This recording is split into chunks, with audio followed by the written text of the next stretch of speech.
Wingardium leviosa. ये पंख उठाया, पंख उड़ा उड़ा उड़ गया। याद आया बच्चों आपको हॉगवर्ट्स का अनोखा जादू? हॉगवर्ट्स की इस अनोखी दुनिया में मेरे दो प्रिय पात्र हैं, एक हैरी पॉटर और दूसरे प्रोफेसर डंबलडोर।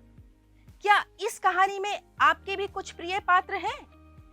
प्यारे बच्चों, कहानियां तो उम्र के हर दौर में सबको आकर्षित करती हैं, क्योंकि कहानियों से हमारा मनोरंजन तो होता ही है, साथ में हमें प्रेरणा भी मिलती है। अच्छा सोचो कि इस कहानी से भला हमें क्या प्रेरणा मिली? हाँ, बिल्कुल सही। इस कहानी से हमें प्रेरणा मिली कि बुराई कितनी भी ताकतवर क्यों ना हो, लेकिन अंत में जीत हमेशा अच्छाई की ही होती है। एक बार फिर से सोचिए, क्या कहानी के बिना किसी नाटक या फिल्म की कल्पना की जा सकती है? आप कहेंगे नहीं, बिल्कुल नहीं। तो हाँ बच्चों, मनोरंजन की दुनिया में कहानी का बहुत महत्व है। कहानियां बहुत जरूरी हैं मनोरंजन की दुनिया में, और कहानी सुनना भला किसे पसंद नहीं होता? तो फिर देर किस बात की, आइए सुनते हैं एक छोटी कहानी यानी लघु कथा, रंजन का चश्मा। 10 साल का रंजन पार्क में एक अलग ही उत्साह से इठलाता हुआ जा रहा था। लंबे इंतजार के बाद आज उसे एक खास चीज मम्मी ने लाकर दी थी, और वह था चश्मा। मम्मी ने चश्मे को बहुत संभाल कर रखने की सख्त हिदायत दी थी। 600 रुपए का चश्मा रंजन के लिए लाखों से कम का नहीं था, लेकिन यह क्या, अपनी ही सोच में गुम रंजन को राह में पड़े पत्थर से जोरदार ठोकर लगी और चश्मा छिटक कर दूर 6 फुट गहरे गड्ढे में जा गिरा। बारिश के पानी के कारण गड्ढे में काफी कीचड़ था। उसका चश्मा कीचड़ में कहीं नजर ही नहीं आ रहा था। यह देखकर रंजन का रोना छूट गया, लेकिन हिम्मत बटोरकर वह तुरंत घर की तरफ भागा। घर से मम्मी की साड़ी ली और वापस गड्ढे के पास आ गया।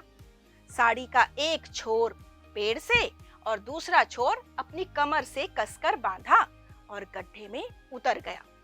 बहुत मेहनत मशक्कत के बाद एक कोने में उसे चश्मा मिल ही गया, जो कीचड़ से लथपथ था।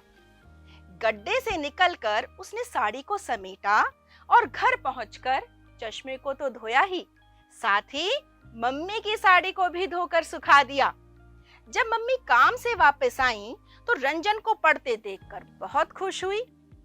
भला मम्मी को कहाँ मालूम था कि रंजन के पिछले कुछ घंटे कितने मुश्किल भरे थे। देखा बच्चों आपने, चश्मे की खास अहमियत ने रंजन को बहादुर बना दिया। आपके जीवन में या आपके आसपास यानी परिवेश में भय, दुख, क्रोध, गर्व, हैरानी आदि भावों से जुड़ी कोई घटना तो घटी ही होगी। बच्चों, क्या आपने कभी उसे एक कहानी का रूप देने की कोशिश की है? तो बच्चों, आज हम लेखन कौशल के जरिए लिखना सीखेंगे लघु कथा। क्या सीखेंगे? लघु कथा। साथ ही इससे हमारी कल्पना शक्ति और वर्णन शक्ति का भी विकास होगा। अब आप कहेंगे कि आखिर लघु कथा का मतलब क्या है? बच्चों, आपने बचपन में बहुत सारी कहानियां सुनी होंगी। राजा रानी की कहानी, परियों की कहानी, भूतों की कहानी। तो जीवन की किसी एक घटना के रोचक वर्णन को लघु कथा कहते हैं। अच्छा, आपको कौवे और मटके वाली तरकीब की कहानी याद है? बिल्कुल सही। तो उसमें एक घटना का ही वर्णन तो किया गया है कि कौवे ने किस प्रकार अपनी तरकीब से थोड़े से पानी को ज्यादा बना लिया, तो वह लघु कथा ही तो है, जिसमें जीवन की एक घटना का रोचक और मजेदार वर्णन हुआ है। अच्छा, अब आप सोच रहे होंगे कि कहानी आखिर आकार कैसे पाती है ना बच्चों? तो ठीक है, आपने पेड़ को देखा है? पेड़ का होता है तना, उसके पत्ते, फल, फूल, शाखाएं होती है ना। ये सब क्या है? ये सब है पेड़ के भाग। अगर ये पेड़ के भाग नहीं होंगे तो क्या पेड़ अपना आकार ले पाएगा? तो बच्चों, किसी भी वस्तु को अगर अपना आकार लेना है तो उसके भाग तो होने ही चाहिए। तो इसी तरीके से हम ये जानेंगे कि आखिर लघु कथा के मुख्य तत्व कौन से हैं। इसमें सबसे पहला है कथानक। कथानक यानी मुख्य घटनाएं। जैसे अभी आपने कहानी सुनी, उसमें मुख्य घटनाएं कौन सी हैं? एक चीज की खास अहमियत, उस चीज का गुमना और फिर तरकीब से उस चीज का वापस मिलना। तो यूं कह सकते हैं, जो कथानक होता है ना, वो कहानी का प्रारंभिक नक्शा होता है, जिस पर पूरी की पूरी कहानी खड़ी होती है। दूसरा बिंदु है पात्र और चरित्र चित्रण, यानी कहानी में आए प्राणी और उनका स्वभाव। अभी आपने कहानी सुनी, उसमें कौन कौन से पात्र थे? बिल्कुल सही, रंजन और उसकी मम्मी। आपने उनके स्वभाव को भी जाना। तीसरा बिंदु है देश काल और वातावरण, यानी कि जिस समय कहानी में घटनाएं घटी, वह समय, उस समय की वस्तुएं, उस समय का परिवेश, सभी इसी बिंदु के अंतर्गत आते हैं। इसके बाद है संवाद, यानी कि पात्रों के आपस में की गई बातें, पात्रों में जो भी वार्तालाप हुई वही संवाद है। इसके बाद आता है भाषा शैली और शिल्प। बहुत आसान है, यानी कि शब्दों का चयन, वाक्य का निर्माण और कहानी लिखने का ढंग। प्यारे बच्चों, लघु कथा लिखना एक कला है और हर रचनाकार अपने ढंग से कहानी लिखकर उसमें एक विशेषता पैदा कर देता है। इसके बाद है उद्देश्य। हर कहानी का एक उद्देश्य होता है। किसी का नैतिक पक्ष है, किसी का राजनीतिक पक्ष है, कोई भ्रष्टाचार पर प्रहार करती है, तो कोई कहानी मानवीय गुणों का विकास करती है। तो चलो, अब मैं आपको एक और छोटी कहानी सुनाती हूँ। एक था राजा, एक थी रानी, दोनों मर गए, खत्म कहानी। कैसी लगी कहानी? आप कहेंगे, भला ये भी कोई कहानी है? ये तो चिटिंग है। तो हाँ बच्चों, कहानी होगी भी कैसे, क्योंकि उसके अंदर लघु कथा के तत्व थे ही नहीं। तत्व नहीं थे तो लघु कथा आकार भी नहीं ले पाई। लघु कथा लिखने के लिए और भी कुछ बातों का ध्यान रखना होता है। चलिए उन्हें भी जानते हैं। तो सबसे पहले है निरंतरता। निरंतरता मतलब क्रम में, यानी घटनाओं का क्रम में होना। जितनी भी मुख्य घटनाएं हैं ना, उन्हें सही क्रम में होना चाहिए। अगर घटनाएं क्रम में नहीं होंगी, निरंतर नहीं होगी, तो वो कहानी तो बिल्कुल समझ नहीं आएगी। दूसरा बिंदु है कथात्मकता, यानी जितनी भी मुख्य घटनाएं हैं उन्हें हमें कहानी में पिरोना जरूरी है, तभी वह ध्यान आकर्षित करेगी। शीर्षक या नाम, अपनी कहानी को कम से कम शब्दों में शीर्षक या नाम देना बहुत जरूरी होता है। नैतिक शिक्षा, क्यों? मैंने आपको हैरी पॉटर की कहानी से क्या प्रेरणा मिली बताया था ना। तो जब हमें प्रेरणा मिलती है तो वह हमारे अंतर्मन पर खास प्रभाव छोड़ती है। तो बच्चों, कोशिश करो कि आपकी कहानी से भी कोई शिक्षा जरूर मिलती हो। रचनात्मकता या कल्पना शक्ति का उपयोग, जहां ना पहुंचे रवि वहां पहुंचे कवि। असंभव को संभव कर सकते हैं रचनाकार। डोरेमोन एक काल्पनिक पात्र ही तो है। अच्छा, चाचा चौधरी और साबू की कॉमिक्स पढ़ी हैं? साबू भी तो काल्पनिक पात्र है। तो किसी भी असंभव बात को सोचिए और अपनी कहानी के जरिए उसे संभव कर दिखाइए और नया रचिए, नया का सृजन कीजिए। इसके बाद है कहानी को भूतकाल में लिखा जाना चाहिए। जैसे हमने कहानी की शुरुआत की थी कि रंजन इठलाता हुआ पार्क में जा रहा था, तो कहानी हमेशा भूतकाल में लिखी जाती है। इसके अलावा बच्चों, कहानी लिखते हुए आपको विराम चिन्हों की सही जानकारी होनी चाहिए।